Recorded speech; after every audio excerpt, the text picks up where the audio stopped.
तेजस्वी बनेगा मुख्यमंत्री और मल्लाह का बेटा बनेगा डिप्टी सीएम। मुकेश सहनी के इस बयान ने बिहार की राजनीति में फिर से हलचल मचा दी। लेकिन बात सिर्फ इतनी सी नहीं है, असली कहानी तो इससे कई परत नीचे छिपी है।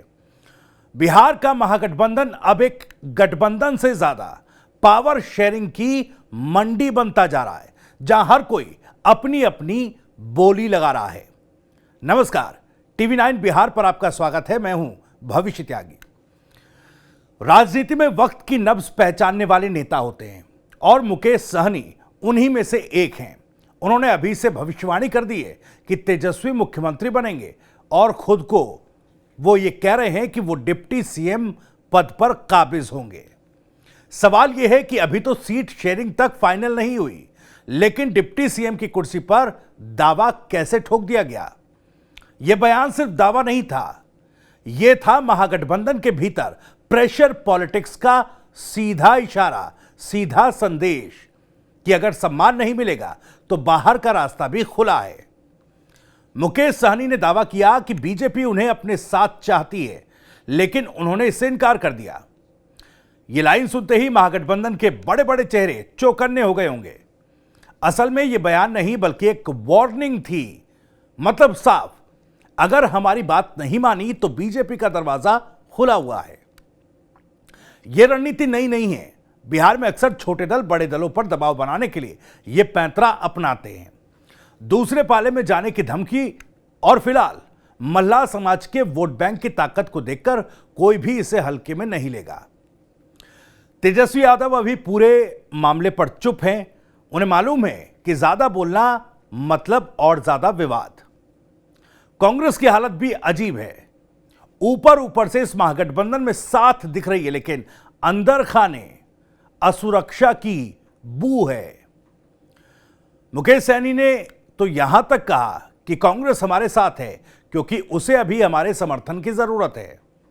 मुकेश सहनी ने अभी 2025 में बिहार चुनाव की जब बात चल रही है तो वो तो 2029 तक के दिल्ली चुनाव तक पहुंच गए और कांग्रेस को कह रहे हैं कि भाई 2029 के दिल्ली चुनाव में हम उनके साथ खड़े रहेंगे। ये लाइन कांग्रेस के लिए एक जबरदस्त ताना है। मतलब अभी तुम्हें हमारी जरूरत है, इसलिए आप चुप रहिए। आज की तारीख में बिहार का महागठबंधन ऐसा दिख रहा है जैसे कई पार्टियां एक नाव में हैं, लेकिन हर कोई पतवार अपनी ओर खींच रहा है।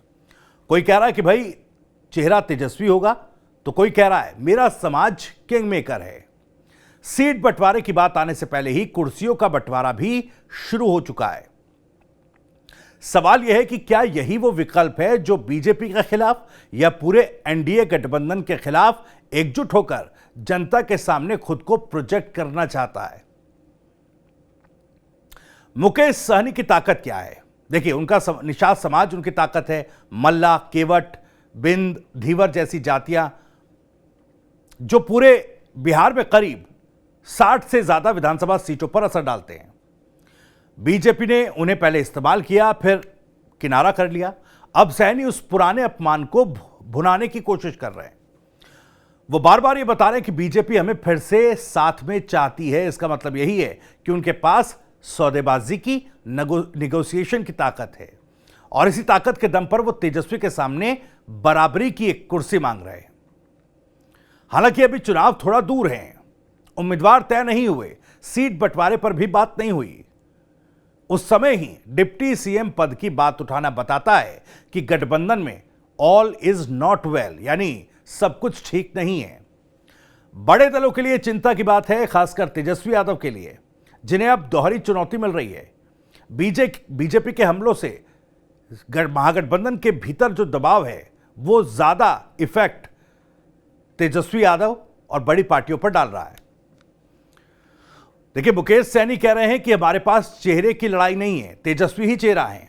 सुनने में तो ये एकता और एकजुटता का संदेश लगता है, लेकिन असल में ये पॉलिटिकल स्पिन है। वो ये भी कह रहे हैं कि सीट हमारे पास है, जितनी सीटें हमारे पास है हम एडजस्ट करेंगे। यानी खुद को डील मेकर की भूमिका में मुकेश सहनी प्रोजेक्ट करते दिखाई दे रहे हैं। ये लाइन कांग्रेस, वामदल, हम जैसी पार्टियों को नागवार गुजर सकती है, क्योंकि इससे साफ पता चलता है कि महागठबंधन में अब सहनी फैक्टर को नजरअंदाज नहीं किया जा सकता। बीजेपी भी फिलहाल चुप है, लेकिन वो सब कुछ देख सुन रही है। बीजेपी को पता है कि महागठबंधन के भीतर जितना तनाव बढ़ेगा उतना ही फायदा उनको परोक्ष रूप से मिलने वाला है। सहनी की ये चालें कहीं ना कहीं बीजेपी के लिए खुला दरवाजा जैसी हैं, ओपन डोर।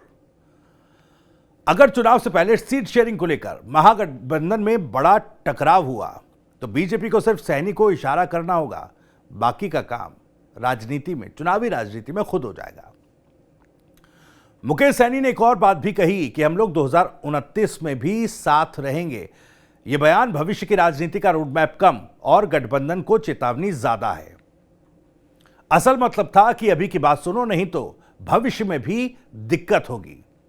यह बात कांग्रेस और वाम दलों के गले नहीं उतरेगी, खासकर तब जब खुद कांग्रेस अभी तक बिहार में अपने अस्तित्व को लेकर संघर्ष कर रही है। राहुल गांधी के बैक टू बैक दौरे हो रहे हैं, दलित और अति पिछड़ा वर्ग को साधने की कोशिश हो रही है। उस वक्त मुकेश सहनी का यह बयान कांग्रेस की भी चिंता बढ़ाएगा। महागठबंधन को अब यह तय करना है कि क्या वो सच में एकजुट होकर बीजेपी को टक्कर देना चाहती है, एनडीए को टक्कर देना चाहती है, या फिर हर कोई सिर्फ अपनी अपनी कुर्सी की लड़ाई लड़ रहा है। मुकेश सहनी का यह सियासी दाव राजनीति में नया नहीं, लेकिन असरदार जरूर है। वह साबित कर चुके हैं कि निषाद वोट बैंक अब खामोश नहीं रहेगा।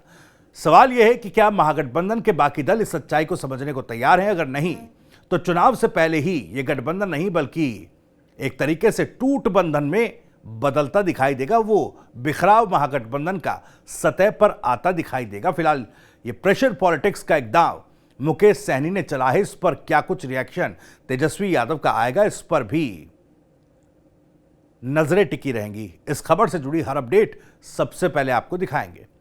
फिलहाल ये वीडियो और जानकारी कैसी लगी कमेंट करके हमें जरूर बताइएगा। बिहार की बाकी खबरों को सबसे पहले जानने के लिए सब्सक्राइब जरूर करिए।